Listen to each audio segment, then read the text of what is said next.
Andrew McMillan is the Australian's music writer, and we're talking today about an album that Bruce Springsteen superfans know and love, but the rest of us who have a more casual relationship with the boss might not know about. I didn't know about it. Nebraska. Andrew, what's Nebraska all about, and where did it come in Bruce Springsteen's life? Nebraska is an album that Bruce created not knowing he was making an album. He finished The River and the touring behind that album, playing to arenas full of fans, big rock and roll shows with the E Street Band.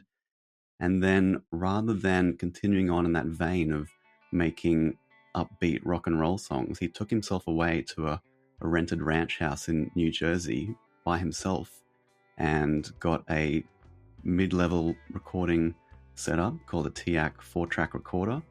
And he started creating what he thought were demo songs for his next album, potentially, but in the process of writing and recording these albums by himself or with the presence of an engineer in a bedroom in his house, he came up with the quietest, darkest set of songs that he had released, certainly to that point in time in 1982, and still in 2025 it's probably the case. It's a very sad version of Bruce Springsteen who we hear on this album, and there are stories that he tells in his songs that seem almost childlike to me, you know, that stories of heartbreak and some very powerful stories about being an outsider looking in. That feels autobiographical, was it?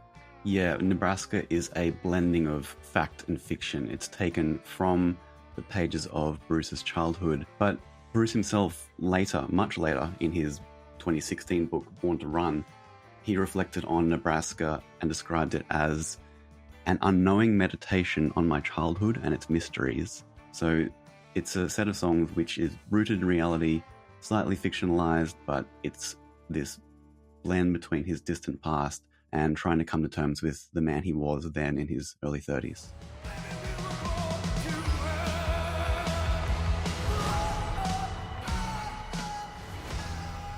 The creation of this album is now the subject of a movie starring Jeremy Allen White as Bruce Springsteen. Why did the filmmakers choose this part of Bruce Springsteen's life to bring to the big screen? Well, it's based on a book. It's an adaptation of a great book called Deliver Me From Nowhere by Warren Zanes. And it's an unusual music biography because it's based on a few months, or perhaps at most a year, in an artist's life.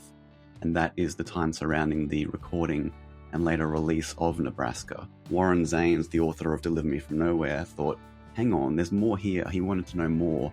So with Bruce's cooperation, he went deep on the time in his life and what led to that mental breakdown and all of that stuff which Bruce kind of opened the door on. Warren Zanes kicked it wide open. He cast Jeremy Allen White, who viewers would know as Chef Kami from The Bear, as Bruce Springsteen. They're kind of the same age. They physically look quite similar. Of course, Jeremy Allen White is ridiculously handsome, perhaps more handsome than even Bruce Springsteen. But he comes across in his public persona as a pretty soulful, kind of sensitive guy. What were your impressions of Jeremy Allen White when you interviewed him for The Australian? A humble guy, for sure. I love The Bear. I've been watching that show since it came out. But to see him embody a big star like Bruce, that's a major leap. And as Jeremy described it to me, it's probably something he could not have done if he had not previously played a real person, which he did in the 2023 film The Iron Claw. Harry, I want you to join your brothers in the ring. Yes, sir. I love that. That gave him the confidence to be able to try something that for any actor would be a much bigger leap, which is to play one of the world's most recognizable rock stars ever. It's interesting, isn't it, when an actor is trying to represent a real life person, especially someone who we know very well. You know, how much do you try and kind of mimic their characteristics and adopt their accent, or interpret it your own way? Bruce Springsteen was actually on set for a lot of the filming of this movie. How did Jeremy Allen White deal with that? How would anybody deal with that? Think about it. Like, if you're Jeremy trying to portray Bruce while Bruce himself is watching your every move on the camera monitors, what a freaky thing to try and achieve. So Jeremy described to me that in that first week of filming, where Bruce and his longtime manager, John Landau, was sitting outside watching, he had to eventually go up and ask Bruce, hey, can you give me a bit of space here? Just so I can get my sea legs and get a feel for how to do this thing, which Bruce understood and did that. He went away for some time, but he wanted to see them make it, which is a really interesting decision for a now 76-year-old man to make, to watch this really troubled, uncertain, pretty dark period of his life where he physically isolated himself. Bruce wanted to see that done again from a distance, and I guess with all the experience and knowledge and wisdom that he's gained since those years. Trying to find some real in all the noise.